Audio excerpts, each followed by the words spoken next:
Hi, I'm Dave Ulrich. I'm delighted to talk to you today about a question: what makes an effective HR professional? And what makes HR effective? In other words, how do we drive business success and how are we seen as effective? In our research, with over 20,000 people with partners around the world, we found 6 domains of successful HR professionals: strategic positioning, capability building, change champion, HR innovator and integrator, and technology proponent. But at the heart of our work is credible activist. HR professionals anywhere in the world have to be credible activists. And what we found with credible activists is it makes me be seen as a successful and effective HR professional. When I have this relationship of trust with my business leaders, they respect me and it drives business performance. In fact, of the 6 factors, it explains 22% of effective HR. Am I seen as successful? The other 5 factors are all equal at about 17%. But here's the other interesting thing. Does it make HR effective in driving business results? And now it's down to 12%. So being a credible activist makes me seen as good. I like my HR person. It doesn't drive business results as much as some of the others. But having said that, credible activists, we've got to do it. We've got to be credible, relationships of trust, and we've got to be activists. We've got to have a strong point of view. We found there are 4 factors in becoming a credible activist. And let me just talk through what those are. 1, we have to earn trust.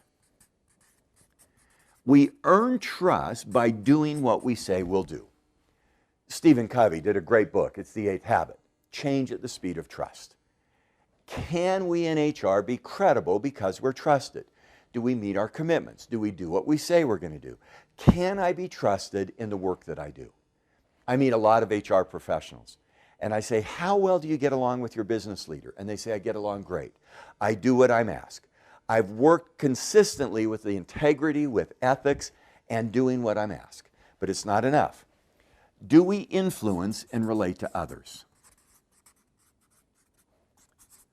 We call this in some of our work HR with an attitude. It's not enough to have trust and let you spend some of the goodwill points. Do I influence? Do I push back? And the pushback is not just on HR. It's also on business. Do I have a point of view? Do I make myself known about what the business should be doing to be successful? And that's not enough. This one talks about improvement through self-awareness. Every one of us have strengths and weaknesses. We have things that we're good at, things that we're not so good at. The best HR professionals who are credible activists are very self-aware. They know who they are, they know what they want, and they know their strengths and weaknesses so they can complement themselves with others. And finally, do I help shape the profession? This is interesting in this data. It's not as big a predictor of business success, but it is a piece that our line managers want. We don't want HR professionals to be ashamed of our profession. Line managers say, I want an HR professional who's proud of what they do and who they are. That's it.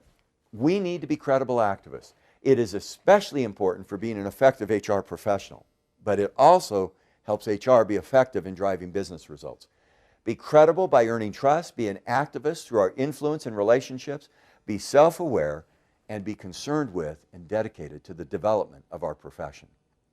I am so grateful in the job that I have. Every year I meet thousands of HR professionals. Most of them have mastered these skills, and it's a privilege to be a part of that profession.